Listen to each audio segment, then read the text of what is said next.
Čauko. V tomto videu sa pokúsim zabrnúť do pre mňa nie úplne štandardných vôd a síce do sveta statívov. Na test sa ku mne totiž dostal videostatív značky Smallrig. Jedná sa o model Potato Jet Tribex SE Hydraulic Tripod. Jednou z jeho kľúčových výhod je napríklad prispôsobenie pre outdoorové nakrúcanie. A rovno ti poviem, že tento kúsok ma mimoriadne nadchol.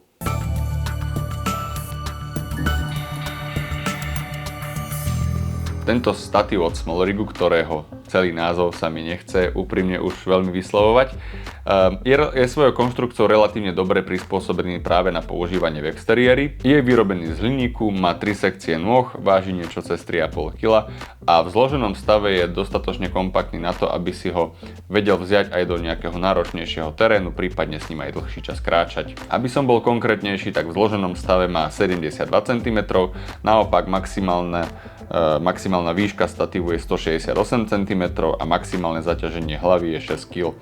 A ak som čítal pozorne, tak samotný statív potom uniesie 4 kg. Ešte pre upresnenie, spomínaných 168 cm ako maximálna výška, to je hodnota, ktorú dosiahneš po vysunutí stredového stĺpika. Poďme teraz trošku zabrnúť do toho samotného názvu statívu, respektíve čo konkrétne znamená to slovné spojenie Hydraulic Tripod. Tento statív disponuje hydraulickou technológiou, vďaka ktorej sa stlačením tzv. Clutch, čiže po slovensky spojky, sa vysunú všetky nohy statívu a jednoducho sa ti prispôsobia terénu a oceníš to napríklad, ak si práve niekde v exteriéri. Tým, ako sa stlačením tej spojky, alebo po anglicky clutch, tie nohy vysunú, tak samozrejme tým, že sa prispôsobí terénu, tak nejakú výšku tam stratíš, ale tu teda vieš potom naspäť získať vysunutím stredového stĺpika, o ktorom musím povedať, že je dostatočne solidný a pevný, aby ti poslúžil.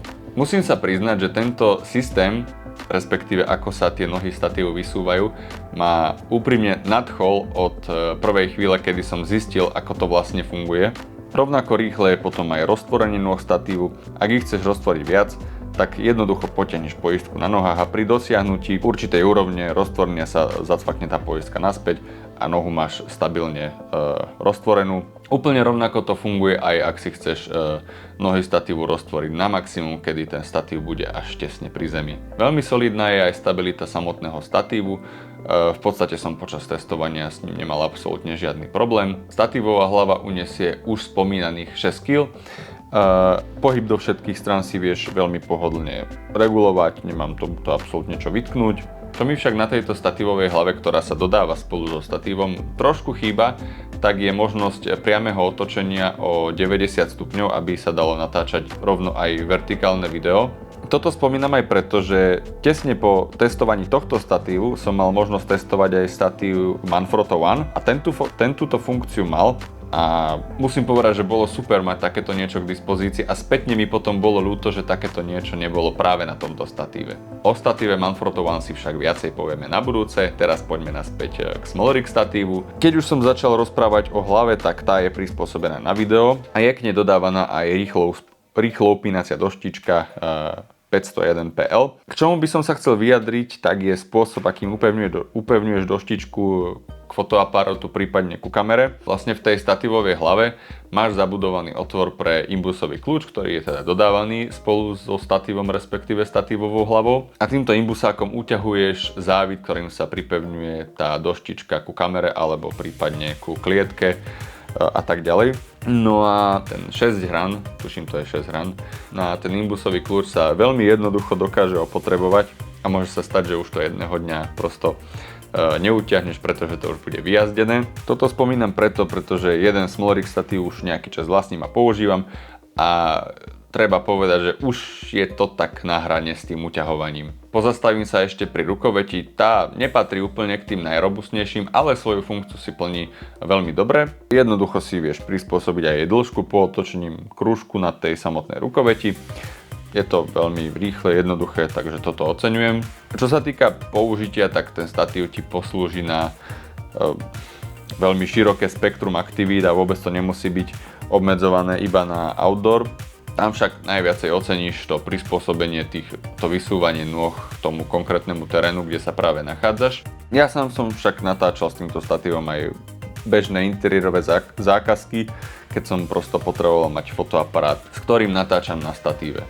Rovnako si ho viem predstaviť aj na svadobné natáčanie, keď si na neho dám druhú kameru, ktorá bude slúžiť ako statická. Práve tým, že je relatívne ľahký, kompaktný, plus to praktické vysúvanie nôh, tak veľmi jednoducho sa s ním bude pohybovať práve na nejakom napríklad teda svadobnom točení, alebo prosto kdekoľvek, kde potrebujem byť flexibilný, tak si ho viem predstaviť.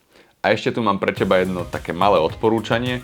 Ak budeš ten statív teda používať v exteriéri a bude nejaké chladnejšie počasie, tak ti odporúčam zakúpiť si, alebo ak máš, tak použiť nejaké dobré fotografické rukavice, napríklad do značky Valeret, pretože ten hliník, z ktorého je ten statív vyrobený, tak chladí dostatočne kvalitne a bez rukavíc budeš mať dosť skretnuté ruky, to ti hovorím z vlastnej skúsenosti. Ako som už spomínal na začiatku, tak tento statív ma celkom nadchol, a to najmä svojim systémom vysúvania nôh, čo dosť príjemňuje používanie, ale teda nevzťahuje sa to iba na to vysúvanie nôh, ale aj naspäť na skladanie do zloženého stavu, pretože keď na konci natáčania skladám techniku, tak každá ušetrená sekunda sa počíta a toto je naozaj veľmi rýchle zloženie naspäť do toho zloženého stavu. Nemusíš teda všetky nohy zasúvať zvlášť, ako je to pri iných statívoch bežné, ale jednoducho stlačíš túto klač, spojku a nohy sa ti zasunú naraz. Samozrejme aj stabilita a kompaktnosť spolu s relatívne nízkou váhou ma presvedčili o tom, že Smoleric Potato Jet Tribex SE Hydraulic Tripod je kvalitný kúsok. No a čo hovoríš ty na tento statív? Prípadne, ak s ním už máš nejaké skúsenosti, budeme radi, ak sa s nami podeliš dole v komentároch. Poteší nás like, ak nás ešte neodoberáš, tak odber. A ak nechceš, aby ti uniklo akékoľvek ďalšie video, tak si zaklikni aj zvonček vedľa tlačidla odoberať. Odo mňa už je to na teraz všetko a verím, že sa čoskoro vidíme pri nejakom ďalšom videu. Maj sa pekne.